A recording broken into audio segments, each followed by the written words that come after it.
filmes, assim como vários recursos audiovisuais, estão inclusive presentes nos parâmetros curriculares nacionais, né, e fazem parte de grande parte do currículo hoje. Os materiais didáticos exploram muito isso, né, então eles são interessantes, desde que alguns cuidados sejam observados, né.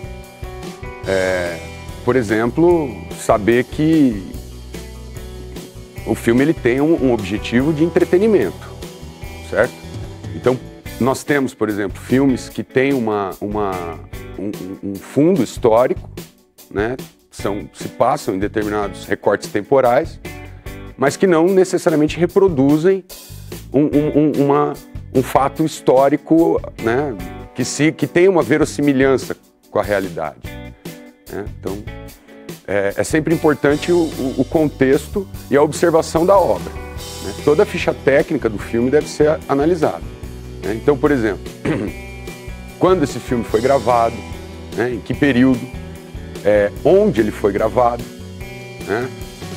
Quem dirigiu esse filme, né? Porque muitas vezes você tem filmes que têm uma temática histórica, mas que são utilizados para uma crítica do momento presente, né?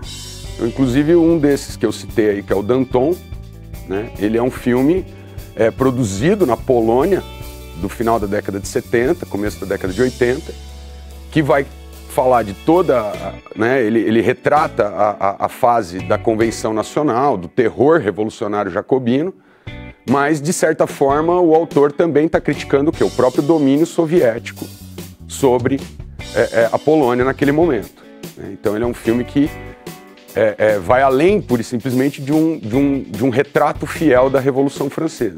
Não é esse o papel dele. Então, independente de se a história é real ou, né, é ficcional, eu acho que muitos filmes fazem com que a gente consiga adentrar no período histórico, né, e visualizar, né, como se vivia, como a sociedade se organizava, né, a cidade ou o espaço, né, como um todo. Então, nesse sentido, eu acho que é bastante válido, sim.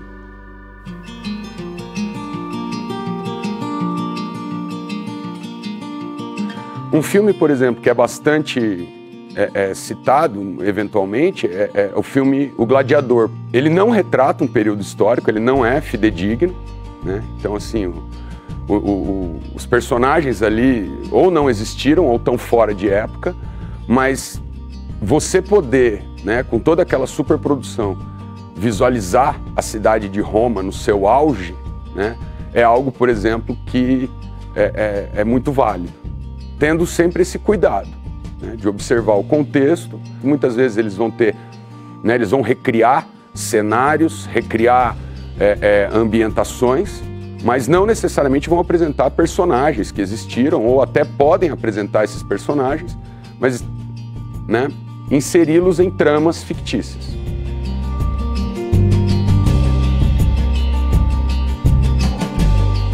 Temos filmes que nos trazem aí uma ambientação mais fidedigna. Um exemplo é o filme Cruzada. Todos os personagens que estão ali realmente são personagens que vivenciaram aquele momento. Obviamente, você tem a construção de uma trama, né, que não necessariamente é verossímil, né, com o processo histórico, mas a recriação, né, do ambiente, por exemplo, as muralhas de Jerusalém foram recriadas em cenário. Você não tem computação gráfica, né? Todo o figurino, né, eles buscaram recriar esses figurinos de época. Então, é um filme bastante interessante para você conseguir recriar esse clima aí da Segunda Cruzada e do início da Terceira Cruzada.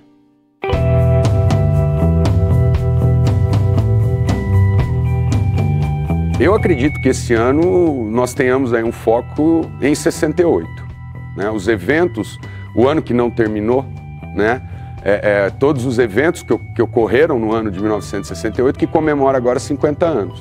O filme Que é Isso, Companheiro, por exemplo, é um filme que eu acho bastante interessante, que retrata esse contexto, né, da ditadura civil-militar no Brasil, principalmente entre os anos de 68 e 69, onde nós temos aí uma retomada da luta armada, da resistência contra o regime, e a resposta foi o endurecimento né, do processo ditatorial ali com o ato institucional número 5, em dezembro de 68. Né, e todo que vai acabar dissolvendo toda a luta armada.